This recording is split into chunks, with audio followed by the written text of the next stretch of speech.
G'day legends, I hope that you're all doing well. Now, I still haven't been able to confirm some of the information that I was given yesterday, so that will have to wait, as I really need more information on this before sharing it, because some of the claims are very large in this.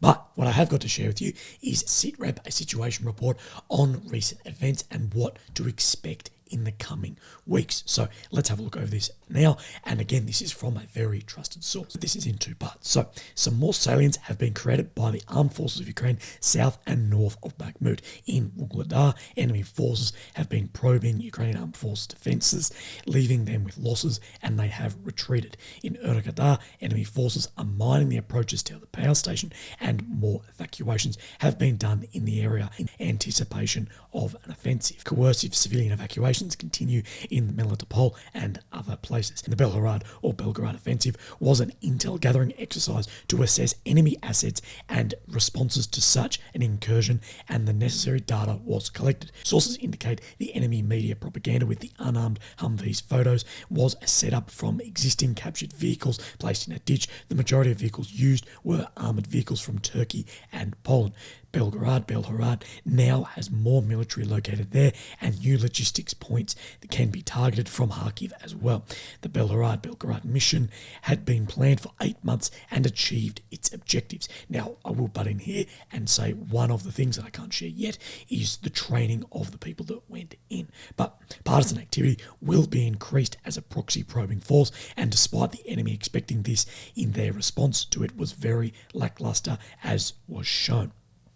We can expect a similar operation in one of Ukraine's neighbours very soon, and this will change a great deal of the current environment and provide Ukraine with a great deal of opportunities and resources.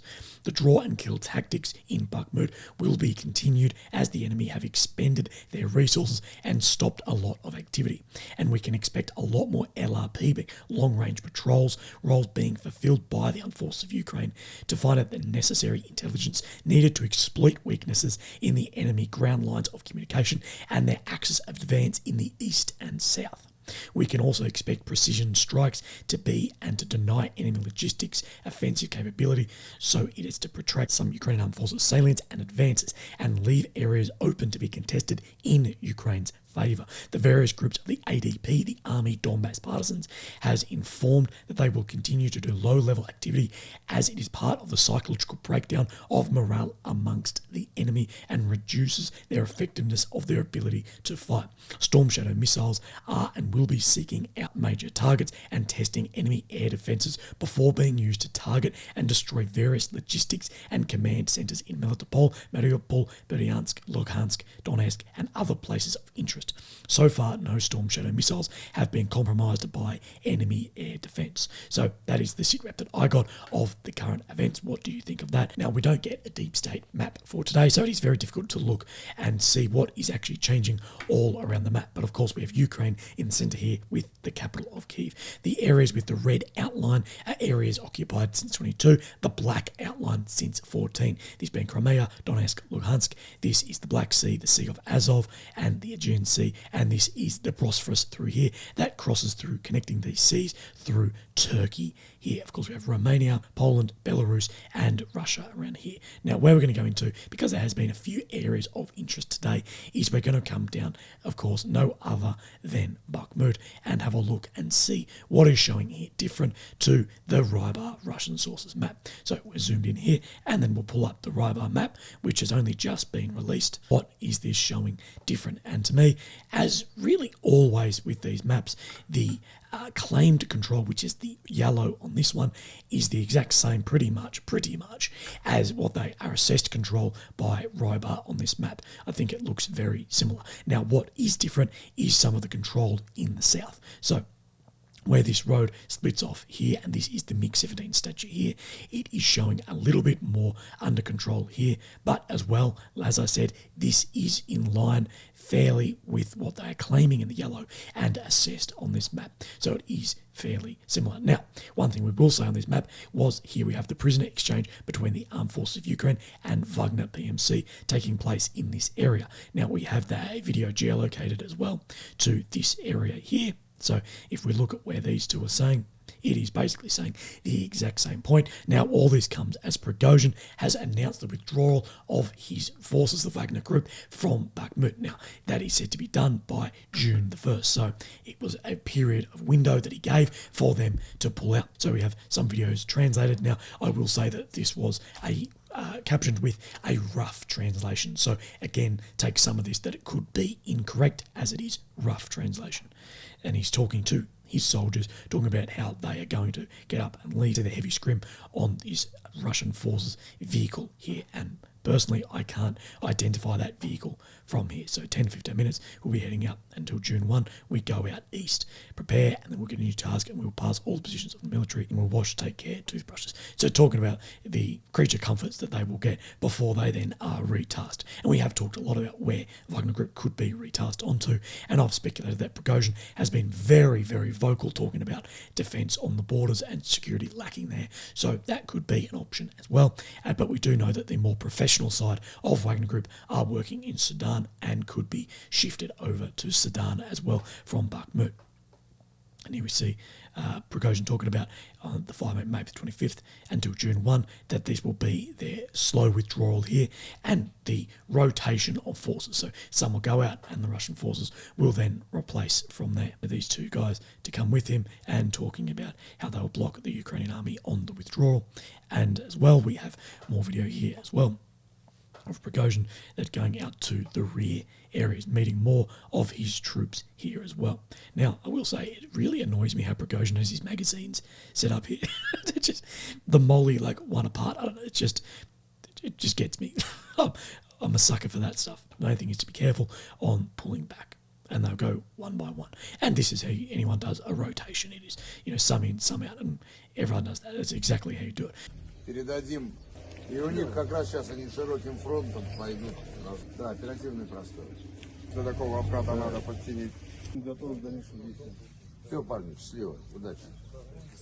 As well, there was an exchange of 106 Ukrainian prisoners being held by Wagner Group and Prigozhin, and that has been swapped for an undisclosed amount of Russian troops. Now we have as well the body of American volunteer Nicholas Maimer, who we saw that was confirmed killed in action last week with an American flag on top of a casket made by Wagner Group and a Turkish flag on top of the other. So we have here these caskets that were made, and then this one here is Prigozhin talking in front of these, and I can't find any translation of what Prigozhin actually says here, but in front of these caskets with the flags draped on them. Now, many people are calling this out for propaganda, and of course things like this are used for propaganda purposes, but it is a lot nicer at least to be put under the flag than just chucked in a hole somewhere. Now, we can actually see as well that this wasn't just for that video. We have seen in the Ukrainian prisoner swap video, we see here of these vehicles rolling up with the Ukrainians aboard, moving through positions of the downed bridges to where we saw that geolocated position. These are Ukrainian forces on here, that we can then see these caskets being unloaded from here. So we will move forward. These troops here getting snacks, Snickers bars, things like that after being held in captivity. And here we go. These guys swapped back from the Battle of Bakhmut. Now we also have more footage of this here as well from drones of the prisoner swap coming from side to side. So you see prisoners moving across. And from here, to be honest, I actually don't know in this who is who, because I can't make out any of the flags, because this video has probably been stepped on a million times. As well, in and around that area, we have geolocated to this position here, and what is here, there is a dam in this vicinity. So we can zoom out from where it is, and this is where the dam is. Now where are we looking? So this is Avdiivka here, we have Mariinka here, Vugleda here, and we can just zoom in a little bit, Avdiivka, Mariinka, and this is where this dam is. And it's said to be blown up today by Russian shelling. And we have a photograph of that here. I couldn't find it for a second. We have this photograph of the dam here that has been hit by supposedly Russian shelling. Russia destroyed the dam of the Kharkiv Reservoir in the Donetsk region. These villages were under threat of flooding the head of the Donetsk over here. So we're just going to go onto Google Maps and have a look at where these villages are said to be. So we have this first one here, and we also have number 1 and number 2 of the Zahani as well. So this is where this has been exploded, and this is called the dam, and it is running down through here. So of course these dams can cause a lot of damage, and we know Ukraine does have a number of dams. Some have been targeted, some are being very well protected. Yesterday we spoke about the Ivan Khurs, the Russian Navy ship that engaged a kamikaze drone coming towards it, successfully engaging it and blowing it up. Now there was said to be 3, and people speculated all 3 were hit and taken out, but more footage has come out today showing a bit of a different picture. So this is the Ivan Khurs in the distance, and what we are on is we are on this kamikaze drone heading towards the ship here.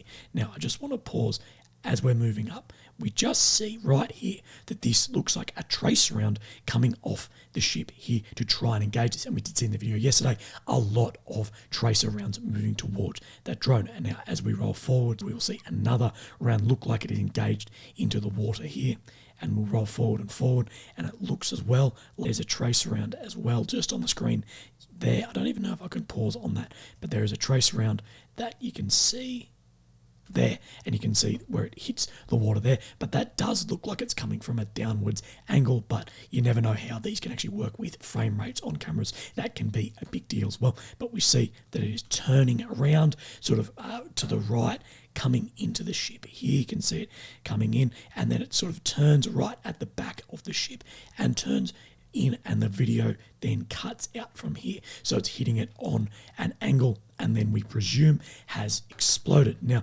Ukraine's defense ministry has confirmed that an attack on the Russia's military Ivan Khurs warship was carried out by Ukrainian drones, but the location is said to be unknown, and we did talk about it yesterday that Rybar did put it on the Bosphorus, that is the crossing into the Black Sea through Turkey. It was said to be very close to there from the Rybar yesterday, but that is not confirmed at all, and we do know that there were an amount of Western surveillance planes in the air as well. What is the damage to this? Well, some Ukrainian pages are claiming that it was destroyed and backpedaling on some as well. Russian pages are claiming it was lightly damaged. What actually is it? Well, no one knows at this point, and unless we wait to see some photos, no one does know. There are some photos floating around, but that is actually from a US ship, Cole, which just looks similar with a hole in the side, but it's not actually this ship. Those photos were from years ago as well. But at this point, there's just not enough evidence to say what the damage could actually be. Was it sunk? Was it not? We don't actually know. But people are saying that there was no Mayday put out or anything else like that, so therefore people are assuming it wasn't sunk. But we don't actually know, and no one knows, but we will know in the future. So we might just have to hold our horses and wait on that one. Now, as well, from the British MOD, we have an analysis by GeoCollect indicates that since 14th of May 23, commercial vessels' automated identification system, the AIS data, has been remotely spoofed to create the impression of a 65-kilometre long Russian pro-war Z symbol on the Black Sea, visible on open source tracking software. AIS is used to track vessels, including to ensure their safety. Tracks making up the image suggest vehicle speeds of up to 102 knots, being almost 200 kilometres an hour, further suggesting these were fake. Pro-Russian actors likely conducted the spoofing as an information operation, potentially in an attempt to bolster Russian morale ahead of an anticipated Ukrainian counter-offensive. The spoofing AIS increases the risk of maritime accidents